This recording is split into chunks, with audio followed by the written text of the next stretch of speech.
everybody, welcome to the channel where today we're going to be talking about things I do and do not like about my 2021 Ford Ranger, and basically this generation specifically. I haven't gotten to the new Ford Rangers yet. I might do that at some point later. I'll search some up, or any of my vehicles basically. So let's get into it. This is the pros and the cons of why I don't like and do like Ford Rangers, both. First, I'm going to go over the pros. So, first of all, the first pro that I have is I like how it's like a mid-size truck. It's not a small pickup truck or anything. It's just a mid-size. I think it's a mid-level trim. This is the XLT more specifically. And the next thing that I like is that this is not a normal Ranger, folks. The FXR. This was something really rare. You're not going to see very many of these unless you live somewhere in Ontario because, well, you won't ever really see these. I used to have like an X on here, but I took it off just because I felt like it was starting to wear away. I've still got some extra decaling going across my hood right here, and again, FXR. It's like the package of it. This is a 4x4. This is not one of my pros, but that's my second pro, is that this is a Ranger specifically that is really, really hard to find. You won't find it anywhere else. They don't sell these types of Rangers in any other place in the world.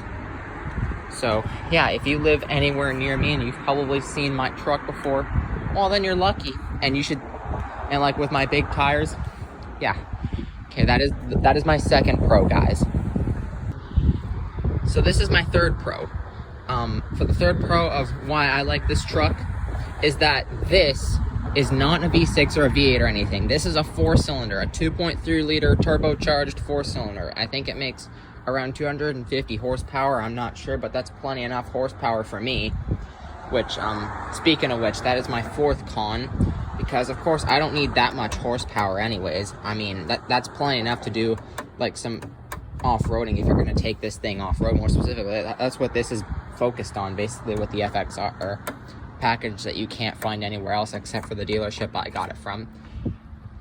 So yeah, that's that. And like I said, this is a 2.3 liter 4-cylinder that's turbocharged. So yeah, ultimately it's going to get pretty good gas mileage, unlike some other trucks right now. Now this is my fifth pro. So I've already mentioned my fourth pros, that this is a mid-level truck. And that's the first pro, that this is the, I keep forgetting my words. The really hard to find FXR package, which they only sell these kind of trucks with these packages in only one place in the entire world, which is down where I am. And then my third pro is that this is a 4-cylinder and not some V6 or V8, which I don't need. It's got like at least 250 horsepower, which is plenty enough for me. And the fifth pro is that, believe it or not, there's actually a pretty good amount of space back there. I mean, I've taken both of my dogs in the back of this truck. Yeah, that's why you can tell by my little thing there that's hanging off. And I've taken like, at least I've had 3 people back there so far with no issues or complaints. But the only complaint I've had was the middle seat with this little thing, which means you don't get a lot of room to put your legs down and stuff. So yeah, but that's not really a con though. And speaking of cons, it's now time to get to the cons. So I'll start with the first one. First of all, this is a truck. So of course it's going to get terrible fuel economy, even with a 4-cylinder. It's not as bad as some other trucks, like a Colorado or a Ram thing. Like, it can get way better gas mileage with those trucks, but this still has pretty bad fuel economy, even with a 4-cylinder. Like, it's a truck, right? So of course it will. Even with a mid-size and all that stuff. All trucks have terrible fuel economy for the most part.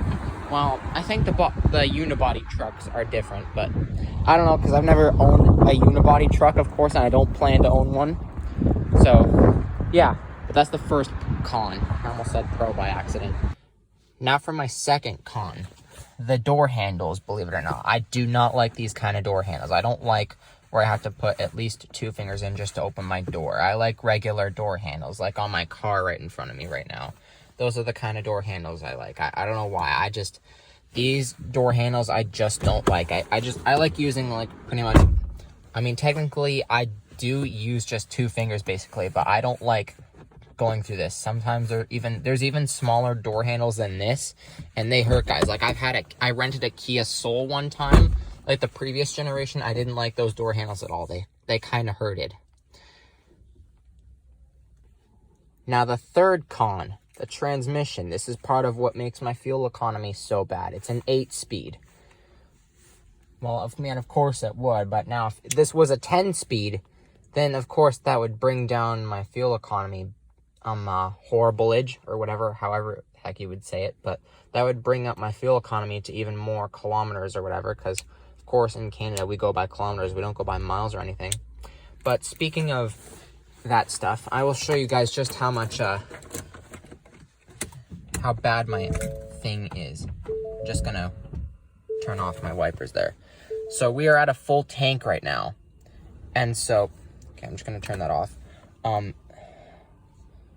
So on like nearly like just right up at the full tank, I'm just trying to see, and like right now for what I'm averaging is 12.3 kilometers is what I'm averaging, and then on a full tank I'm like getting 560 kilometers, which is not enough for me, of course. Now of course the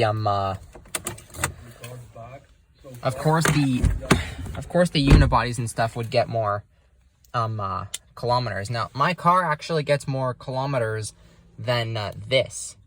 Well, I'm not sure how much it actually gets but I mean, it's a car, but I don't think it would actually get much more than this. I'm not sure. I don't really pay too much attention because I charge this thing pretty much every time I come home so that I have a full charge. And this, obviously my car is going to be cheaper to get with electricity, unlike this gas guzzler right here.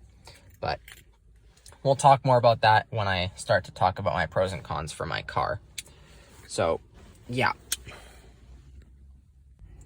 Now, here's the fourth con. So, you see this thing right here? This is what's called a sprint booster, and it's not something that I use at all. Like, I've used it just once, like when I was off-roading one time. It's supposed to make quicker response and all that stuff. Like, with the injectors and everything and all that. So, like, I don't know much about that stuff anymore, but yeah. That's what this does. It's just a waste of, it's just an even bigger waste of fuel economy, if you ask me. I don't use this. I've used this once, and I stopped using it, pretty much. I don't use this at all. Like, when I first got this truck, when I was given it, when the last person before this bought it, when we first got it, it came with this. That's how, that's pretty much part of the FXR package. This is the only thing I don't like about the FXR package, is because it's just a waste of fuel economy. I mean, some people might care less, but for me, I do care because it's a waste of my fuel economy. So I just don't use this at all whatsoever. Okay, so this is my last con that I don't like. So, as I said, I have some people here who come, with us, whenever my girlfriend and I are going out for dinner or something. If we want to celebrate, maybe their friend's birthday or something, if we usually pick some people up, some of our friends, and they, if it's just 2 people that are going to sit in the back, and, of course, I'm not going to throw anyone else in the back of my truck, they usually like to have the armrest down. But here's the problem, though. I can't get it out, and it's not because this is in the way or anything. I have to pull. See this, lettle thing? I pull this to get this out. I'm not sure why Ford would do that. Let's say, I'll take this for instance. Some of my friends like to bring drinks just, in case they're thirsty or whatever. And they would put them in that instead of in the door cup holders or whatever.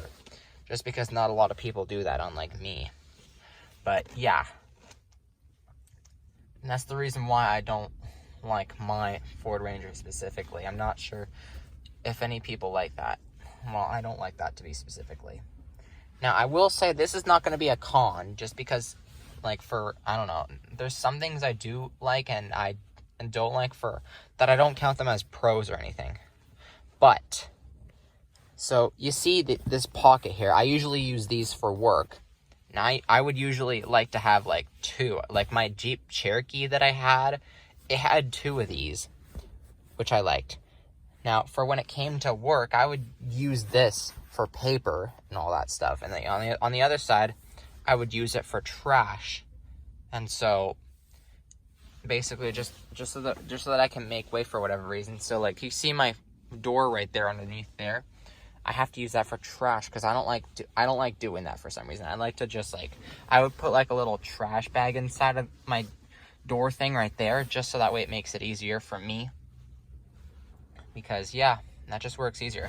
And as I mentioned, yeah, for what this truck is as a mid-size, I'm like 5'5" or 5'6", and I've got pretty much a good amount of room. This is my girlfriend's seating position right here, and this is my seating position. If I can get over this,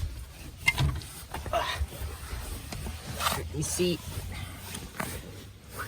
again, as I said, I'm either 5'5" or 5'6", and I've still got pretty good amount of room, like when I'm right behind my seating position for right here. It's not bad. Yes, pardon all this stuff in the back of that truck, though. There's some stuff in here that I gotta ditch. Like that windshield washer fluid here, I'm gonna use that up as well. I gotta ditch this ice scraper because right now, even in March 10th right now, we're in March 10th, we don't have very much snow anymore. We're like a month ahead of schedule and the time just went back. So, yeah. So now I gotta get rid of this and put it away for the rest of the year until winter starts back up again, once we start getting more snow that will last. So, yeah. There we go. I mean, it's not the end of winter yet. Spring is going to start in 10 days from now. So, yeah, I'm excited for that. And I'm excited for spring, guys. I actually just got my bike out a couple days ago, getting ready for spring and all that stuff, getting ready for the road sweepers to go by and all that stuff. So, yeah. And that concludes why I do and do not like my Ford Ranger, guys. That concludes this video of my pros and my cons for why I don't like my Ford Ranger specifically. Some of you why I don't like it, why I like it. Be sure to stay tuned for the next video because we're going to be talking about my car for the same thing. Next video, 5 reasons why I like my car and 5 reasons why I don't. So again, be sure to stay tuned next time because there's a lot more where that came from. Take it easy, everybody.